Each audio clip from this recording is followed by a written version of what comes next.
Hello everyone. तो इस video में हम एक्सरसाइज 2A का एग्जांपल नंबर 5 सॉल्व करेंगे। तो पहले क्वेश्चन पढ़ते हैं। क्वेश्चन है find the quadratic polynomial the sum of whose zeros is √2 and their product is -12 hence find the zeros of the polynomial. ठीक है, तो इस क्वेश्चन में हमको सम ऑफ जीरोस दिया है और प्रोडक्ट ऑफ जीरोस दिया हुआ है। हमको क्वाड्रेटिक पॉलिनोमियल बताना है क्या होगा। ठीक है, तो देखते हैं। तो हम बताए थे कि अगर सम ऑफ जीरोस दिया हो और प्रोडक्ट ऑफ जीरोस दिया हो और क्वाड्रेटिक पॉलिनोमियल फाइंड करना हो तो उसके लिए एक डायरेक्ट फॉर्मूला होता है जिसका यूज करके हम डायरेक्ट क्वाड्रेटिक पॉलिनोमियल को फाइंड कर सकते हैं। ठीक है, और ये जो क्वेश्चन है एग्जांपल नंबर 4 के जस्ट सिमिलर है। ठीक है, तो अगर आप एग्जांपल नंबर 4 देख लेते हैं तो वहां से और अच्छे से ये क्वेश्चन समझ में आएगा। ठीक है ना, तो देखते हैं कैसे करेंगे। चलिए, तो पहले लिखते हैं जीरोस को कुछ मान लेते हैं। तो लिखेंगे लेट अब ये क्वाड्रेटिक पॉलिनोमियल है तो क्वाड्रेटिक पॉलिनोमियल के दो जीरोस होते हैं। तो लिखेंगे let alpha and beta be the zeros of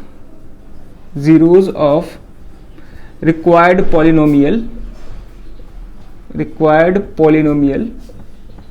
ठीक है, और पॉलिनोमियल को हम fx मान रहे हैं। ठीक है ना, यानी कि वेरिएबल x में हम पॉलिनोमियल को लेंगे। क्लियर है? अब ध्यान से देखेंगे।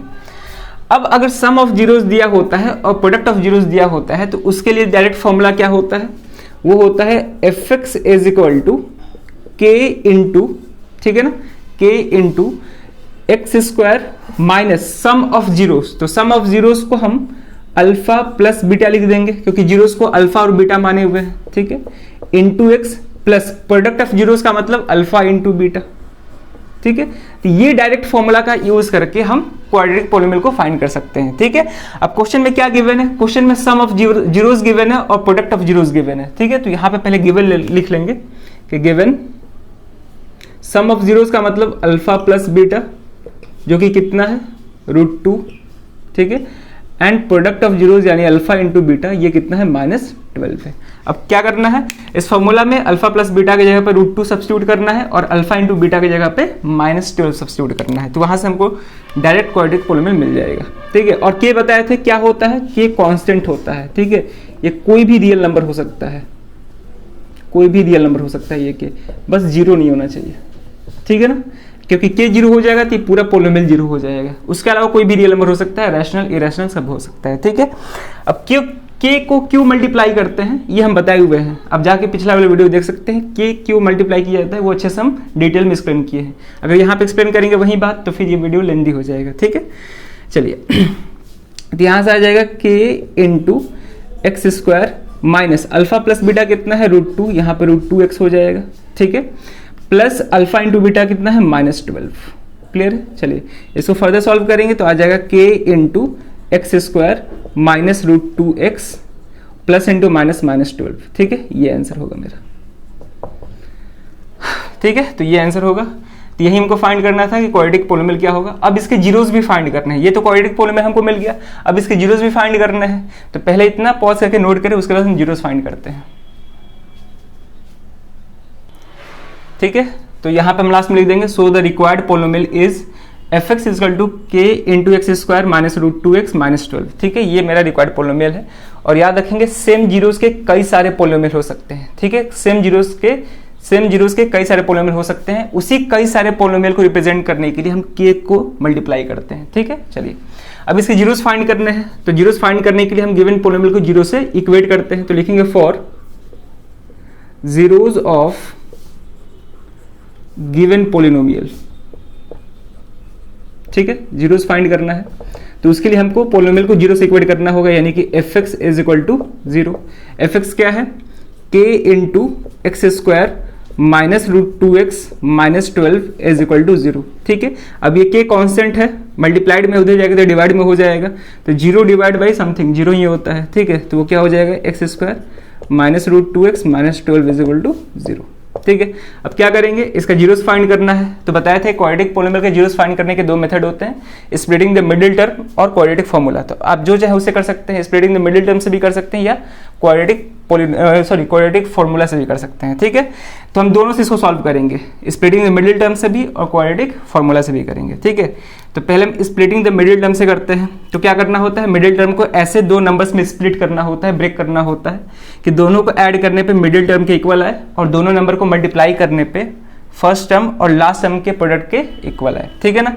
तो यहाँ पे मिडिल टर्म के है, लिख लेते हैं यहाँ पे मिडिल टर्म है -√2, ठीक है, एक सभी छोड़ दें, और फर्स्ट टर्म और लास्ट टर्म का मल्टीप्लिकेशन किसके इक्वल होगा, तो यहाँ पे 1 है, 1 इंटू -12 क्या हो जाएगा -12, और साइन को भी लेना है, साइन को छोड़ना नहीं है, ठीक है ना, साइन को भी कंसिडर करते हैं इसमें। अब यहाँ पे मिडिल टर्म √2 है, -√2 है, इसको दो पार्ट में ब्रेक करना है कि ऐड करने पे -√2 है, ठीक है। तो जो भी हम दो नंबर लेंगे उसमें √2 होना चाहिए, तभी जाके ऐड सब्ट्रैक्ट करने पे √2 आएगा, ठीक है। और याद रखेंगे कि मल्टीप्लाई करने पे निगेटिव नंबर आ रहा है, तो निगेटिव नंबर कब हो सकता है, जब एक नंबर पॉजिटिव हो एक नंबर निगेटिव हो, तभी जाके वो उन दोनों का मल्टीप्लिकेशन निगेटिव आएगा, क्योंकि प्लस इंटू माइनस ही माइनस होता है, ठीक है। प्लस इंटू प्लस तो प्लस ही होगा, माइनस इंटू माइनस भी क्या होगा, प्लस होगा। तो एक नंबर पॉजिटिव और एक नंबर निगेटिव लेंगे तभी दोनों का प्रोडक्ट निगेटिव आएगा, ठीक है, क्लियर है। अब क्वेश्चन ये है कि बड़ा वाला नंबर निगेटिव होगा कि छोटा वाला नंबर निगेटिव होगा, तो ध्यान से देखेंगे ऐड करने पे जो रिजल्ट है वो निगेटिव आना चाहिए, यानी कि बड़ा वाला नंबर निगेटिव होना चाहिए, क्लियर है, और छोटा वाला पॉजिटिव होना चाहिए। तो सोचते हैं क्या होगा, तो अगर हम 3√2 और 2√2 का बात करें तो दोनों को अगर हम सब्ट्रैक्ट करेंगे, अच्छा यहाँ पे बड़ा नंबर ये है तो ये माइनस होगा और ये क्या होगा, प्लस होगा, ठीक है। तो अब ध्यान से देखें, तो इन दोनों का सॉल्व करेंगे तो 3 और 3 -3 + 2 क्या हो जाएगा, 1 हो जाएगा, -1 हो जाएगा। ध्यान से समझे, अगर हम इसको सॉल्व करें तो √2 कॉमन कर सकते हैं दोनों में से, √2 कॉमन हो गया, यहाँ पे क्या बचेगा -3, यहाँ पे +2, तो ये क्या हो जाएगा √2 इंटू -3 + 1 क्या हो जाएगा -1, जो कि किसकी इक्वल आ गया, -√2 की इक्वल आ गया। इन दोनों नंबर को मल्टीप्लाई करेंगे तो -12 भी आएगा, आप चेक कर सकते हैं इन दोनों को मल्टीप्लाई करके, 3 2 जा 6 हो जाएगा, और √2 इंटू √2 क्या होता है, 2 होता है, तो ये हो जाएगा, और माइनस तो है ही, इंटू √2 कितना हो जाएगा, सॉरी 2 हो जाएगा ना यहाँ पे, तो ये हो जाएगा -12, ठीक है। तो वो दो नंबर क्या होगा, -3√2 और 2√2, ठीक है ना। तो यहाँ पर हम स्प्लिट करेंगे इसको, तो ये हो जाएगा x² माइनस एक नंबर होगा 3√2x और एक होगा +√2x, -12 = 0, ठीक है। यहाँ पे दो का पेयर लेते हैं, तो इन दोनों में कॉमन क्या है, x, यहाँ पे बच जाएगा x -3√2, ठीक है, प्लस इन दोनों में कॉमन क्या होगा, 2 तो कॉमन है ही दोनों में, 2 के अलावा भी कॉमन है √2, कैसे, ध्यान से देखेंगे यहाँ पे, ठीक है, यहाँ पे ध्यान से देखेंगे, 12 से हम √2 कॉमन कर सकते हैं, कैसे, 12 को हम 6 × 2 लिख सकते हैं, और 2 को फर्दर चाहें तो √2 × √2 लिख सकते हैं, तो इसमें से एक √2 कॉमन कर लेंगे तो एक √2 बच जाएगा, ठीक है। तो यानी कि हम क्या करेंगे कि 2√2 कॉमन लेंगे, तो यहाँ पे तो x बचेगा माइनस, अब देखिए यहाँ से 2√2 कॉमन करिएगा तो ये तो 3 हो जाएगा, एक √2 बाहर, ठीक है ना, एक √2 बाहर हो जाएगा, तो एक √2 बचेगा केवल, तो क्या बच जाएगा 3√2, आ रहा है बात समझ में।